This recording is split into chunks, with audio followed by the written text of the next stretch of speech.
रूपाली जी, राधे राधे गुरुजी। गुरुदेव आपके चरणों में कोटि कोटि प्रणाम। गुरुजी, कभी कभी पूजा करने में मन नहीं लगता, फिर भी नित्य कर्म हेतु पूजा करते हैं। क्या इस प्रकार की गई पूजा फलदायी है? हाँ, व्यर्थ तो नहीं जाएगी। व्यर्थ तो कोई कर्म नहीं जाता, चाहे पाप कर्म हो चाहे पुण्य कर्म हो। ये तो भगवत पूजा है, ये कैसे व्यर्थ चली जाएगी? पर यदि भाव से किया जाए तो बहुत जल्दी और ज्यादा लाभ मिल जाएगा।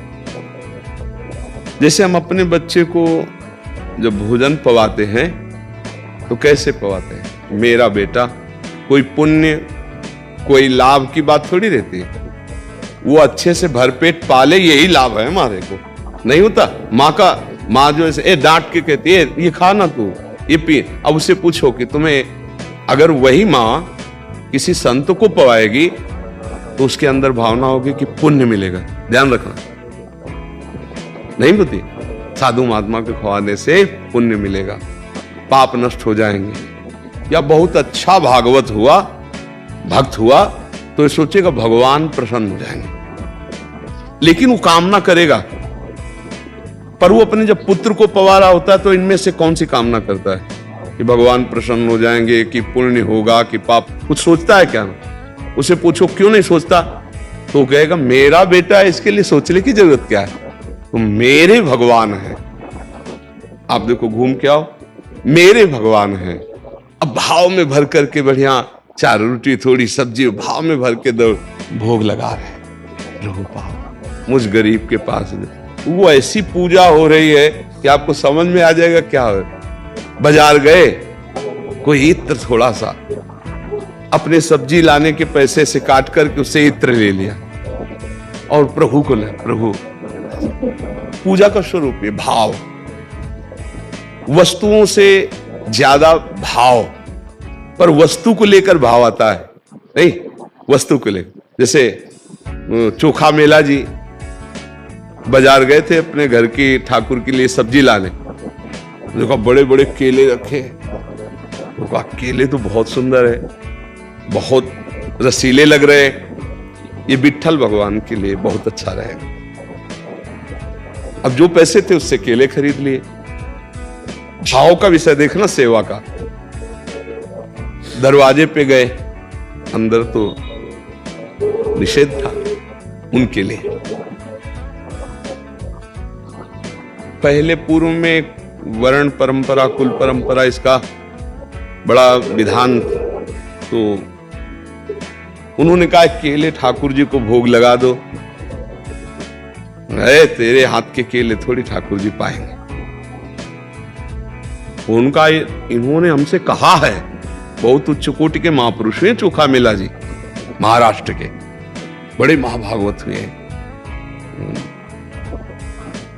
ठाकुर जी से कहा अगर आपको पाना नहीं था तो मेरे अंदर प्रेरणा क्यों की? और जब हम लाए तो आप मना कर रहे हो। तो विट्ठल भगवान के सेवा के पार्षदों ने कई बार समझाया, जब नहीं माने तो जो वहां सेवा में थे गेट के, उनको आदेश किया तो धक्का मार के उनको बाहर कर दिया। और वो अंदर से देखो भाव का खेल, अंदर से बड़े दुखी हुए कि प्रभु जब जानते थे कि मैं इस कुल में जन्मा हूं तो आपने प्रेरणा क्यों की? क्या मैं आपका नहीं हूं? आज इसका निर्णय कीजिए। नहीं, मेरी समझ में नहीं आ रही ये बात आपकी कि ऐसा आपने क्यों किया। पहले प्रेरणा की, फिर धक्का मार के बाहर निकलवा दिया। तो आप जानते नहीं थे प्रेरणा करते समय कि मैं कौन हूं? क्या मैं आपका नहीं हूं? या तो आप हमारे अंदर इस बात प्रश्न का समाधान कीजिए, नहीं तो हम अंदर से बहुत चिंतन हमारा बिगड़ रहा है, क्योंकि आपने प्रेरित किया है। मुझे पता है आपने मेरे से कहा है, मेरा संकल्प नहीं था, मेरी इच्छा नहीं थी। कमरा बंद किया और कहा अन्न जल का त्याग कर देते हैं, जो हमारे इष्ट है वही जब धक्का लगवा दिए तो फिर हमारा जीना किस काम का? कोई अन्न जल नहीं पाऊंगा और शरीर को ऐसे उनका नाम जप करते हुए पूर्ण करूंगा। महाभागवत। अब ठाकुर जी को कैसे चैन पड़ सकती भला? रात्रि में जब शयन हुआ तो दरवाजा खटखटाया जाके, चोखा मेला जी, चोखा मेला जी।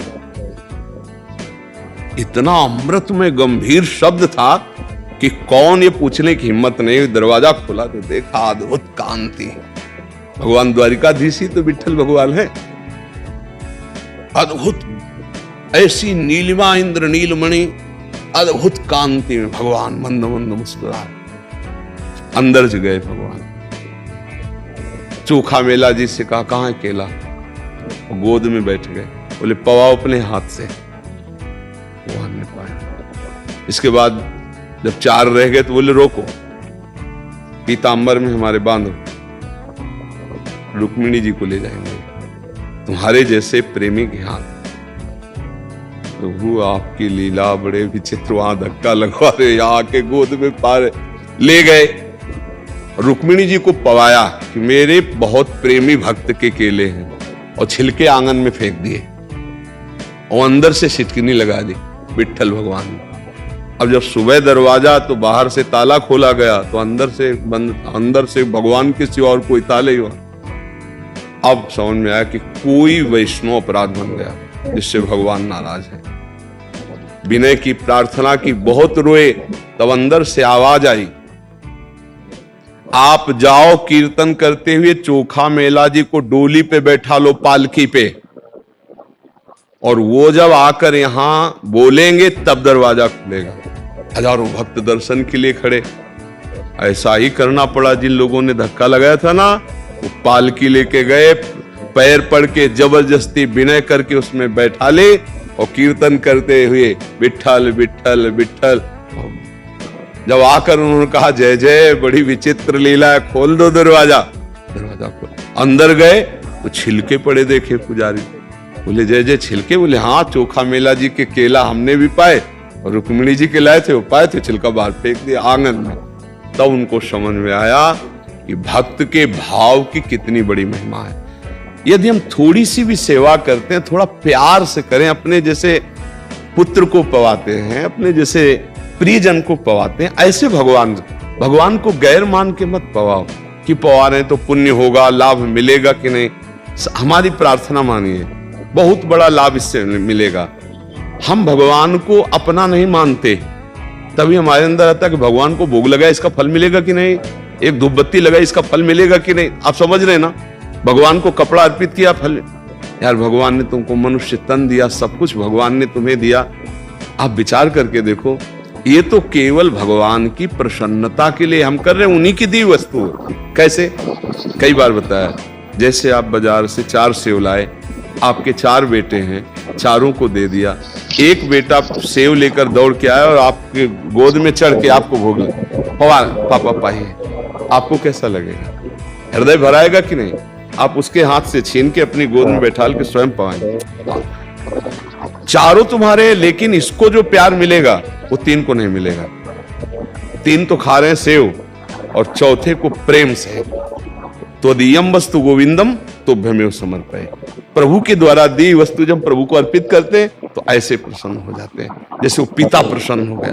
यद्यपि दी हुई उन्हीं की वस्तु है, पर जब उनको तो वापस वो दे देते हैं ना, एक कौरा भी तो नहीं पाते ना, जीव कते थाल वापस आती है, वो हाथ से छीन के ऐसे पिता पवाने लगा और गोद में बैठा ले। ऐसे भगवान का प्यार मिलता है। हम प्रभु को अपना न मानकर इतना पराया मानते कि हर कार्य का फल चाहते हैं। हम कहते हैं मिलेगा, असत क्रियाओं का फल है तो सत्क्रिया का फल अगर हम भाव से करें तो बहुत जल्दी लाभ मिल जाए।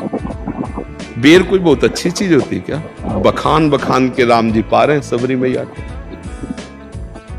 कोई चावल नहीं चबाएगा साधारण आदमी, सुदामा के टूटे हुए तंदुल बखान के पा रहे हैं। हमारे ऐसे कृपालु भगवान हैं, अनंत ब्रह्मांडों के स्वामी होकर भी गीता जी में कह पत्रम पुष्पम फलम तोयम ये में भक्त्या प्रकृति। एक तुलसी दल, एक चुल्लू जल, एक फूल, एक कोई फल, अगर भगवान को भाव से उसी से रीझे जाते हैं, प्यार से सेवा की जाती है, ऐसा भाव रखते हैं कि प्रभु मेरे हैं। जैसे अपने लोग मेरी लाडली जो, मेरे लाल जो, मेरे प्रिया प्रीतम, ऐसे भाव से सेवा की जाती है। तो इस भाव को हमें कहीं पढ़ने की जरूरत नहीं है। हम अपने बेटे को कैसे पवाते हैं, अपने पति को कैसे सेवा करते हैं, ऐसे जैसे हम अपने प्रियजनों को पवाते हैं, ऐसे हम प्रभु को भोग लगाएं, ऐसे हम प्रभु को दुलाएं। अपने बेटे को कैसे सजाते हैं? नहला दिया, कपड़े पहनाए, सब। कोई फल की आकांक्षा होती क्या?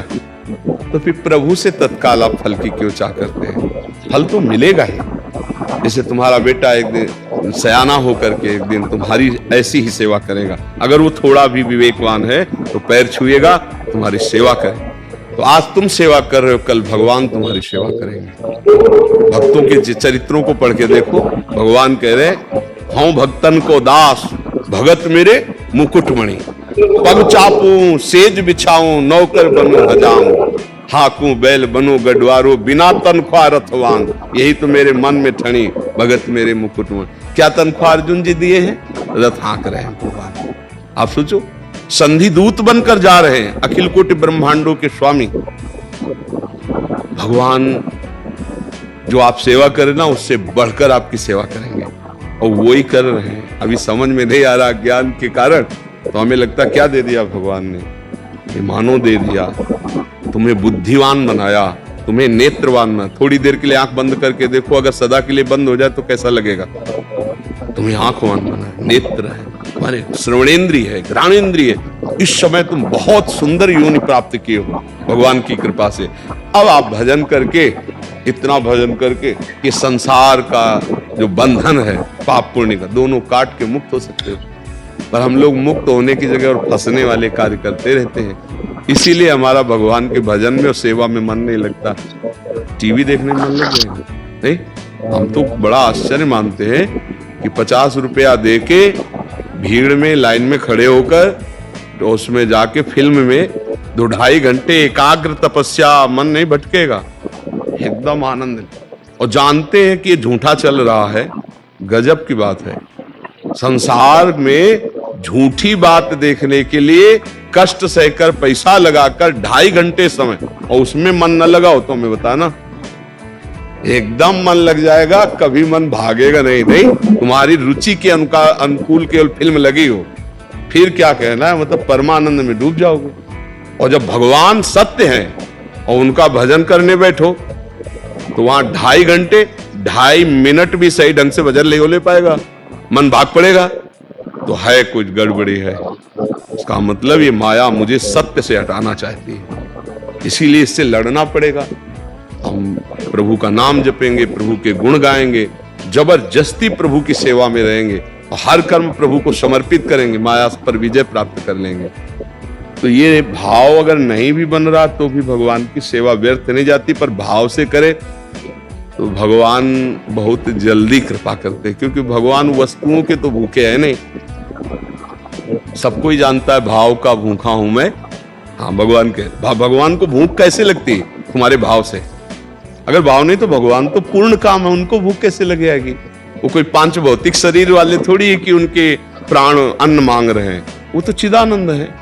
जब भक्त के अंदर भाव आता है कि प्रभु ये पाएंगे, तो भगवान के अंदर वही भाव चला जाता है और वो पाने लगते हैं। ये था माम प्रपद्यन्ते तास तथैव भजाम्यहम्। एक गजब की बात है कि सुदामा के सूखे चावल के टुकड़े बखान कर पार रुक्मिणी जी सोच रही हैं 56 भोग लगाती हूँ, कभी वाह नहीं कहा। और ये रोमांचित हो रहे सुदामा जी के तंदुल पाक।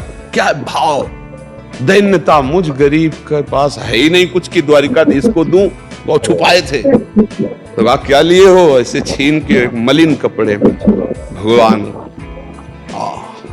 सुदामा, आज मैं ही नहीं समस्त ब्रह्मांड तृप्त कर दिए तुमने, क्योंकि रोम रोम में भगवान के ब्रह्मांड है ना, कोटि कोटि ब्रह्मांड एक एक रोमकूप में वास करते। ब्रह्मांड निकाया निर्मित माया, रोम रोम प्रतिवेदक है। इसलिए भगवत सेवा उसका फल मिलेगा, पर भाव से करे तो बहुत अच्छा रहता है। एक सेवा कर लो केवल भाव से, चाहे प्रातःकालीन कर लो, चाहे राजभोग वाली कर लो, और तो दिनचर्या चली रही, पर एक सेवा भाव से कर लो। मेरे प्रभु, वो छवि नहीं है, वो गोपाल जी ऐसे नहीं बैठे हैं, वो प्रियालाल साक्षात देखो कण कण में है, तो वो तो है ही है, प्रभु है ही है। तो वहां वो ऐसे भोग लगाओ जैसे प्रभु को लगाया जाता है, जैसे अपने प्रियजनों को पवाते हैं। और लो, और अब देखा 4 रोटी सब्जी रख दिया, भाव किया प्रभु को और इच्छा, गरम गरम गए, एक रोटी और घी से चुपड़े, जैसे कोई रिश्तेदार आवे, प्रियजन आवे तो कैसे हम पवाते हैं? भगवान के लिए चिरौरी रख दिया है, कटोरी में पानी रख दिया, और आप हलवा और चाय लेकर कॉफी लेकर जा रहे हैं आप, तो भगवान यार गरीब आदमी थोड़ी कि तुम्हारी चिरौरी की जरूरत थी। हाँ, अनंत ब्रह्मांडों के स्वामी। गांव में जानते हो दुकान में जाए तो कहे नारियल दो, कपड़ा दे दो, सुपारी दे दो, तो बोले भगवान वाली ना, बोले हाँ। तो जो कतरने वाले खाने वाले नहीं लेते हैं वो अगर अलग रखा जाता है, वो भगवान की सुपारी होती है। जो नारियल सूख गया है, जो नारियल, वो नारियल रखा जाता है। और एक कपड़ा आता ही है वो सत्यनारायण की कथा वाला, बोले कथा वाला कपड़ा चाहिए, मतलब सबसे घटिया कपड़ा, अब वो भगवान को समर्पित करे। तो ऐसे भगवान को भैया नहीं चाहिए कोई सामग्री। उनके नारियल के देखो बगीचे वो प्रकट किए हुए हैं, उनके पास कुछ कमी है? अनंत ब्रह्मांड उन्हीं के द्वारा। तो हाँ, अगर थोड़ी भी वस्तु भाव में भर करके तो वो भगवान स्वीकार कर लेते हैं। तो ऐसी सेवा में विशेष लाभ नहीं मिलता कि भगवान के लिए कम पैसे वाली ऐसी निकृष्ट वस्तु, और अपने लिए अगर वही कहा जाए कि आप ये सुपारी, आप ये वस्तु का प्रयोग करेंगे। दुकान वाला अलग रखता है, गाँव की बात हम कह रहे हैं, क्योंकि उस समय गाँव एक लालटून होता है, वो सत्यनारायण की कथा के लिए होता है। जो सूखा नारियल होता है सत्यनारायण की कथा के लिए होता है। जो अंदर से खोखली सुपारी होती है सत्यनारायण के लिए होती है। हमें लगता है ऐसी पूजा तो करनी ही नहीं चाहिए। एक बार 24 घंटे में अगर आप कर सकते हो तो भाव से करो। जो भी तुम्हारे पास रूखा, आज तक हम देखा है भक्त चरित्रों में कि एक बाजरे की रोटी लेकर रोते हुए पवाया तो भगवान पाए, धन्ना जाए भगवान पाए। तो हमें लगता है अगर हम भाव से 2 रोटी और सब्जी, कुछ भी ऐसे नमक ही रख दो, हमारे प्रभु इतने कृपालु, अगर भाव है वास्तविक आपके पास नहीं तो आप नमक रोटी रख के ऐसे कर दोगे, अखिल कोटि ब्रह्मांड नायक प्रसन्न हो जाएंगे। भाव भगवान देखते हैं, बस भाव से अगर करे तो बहुत अच्छा है। अगर नहीं भाव बन रहा तो करता रहे तो भाव बन जाएगा, करते करते कभी भगवान कृपा कर देंगे तो भाव बन जाएगा।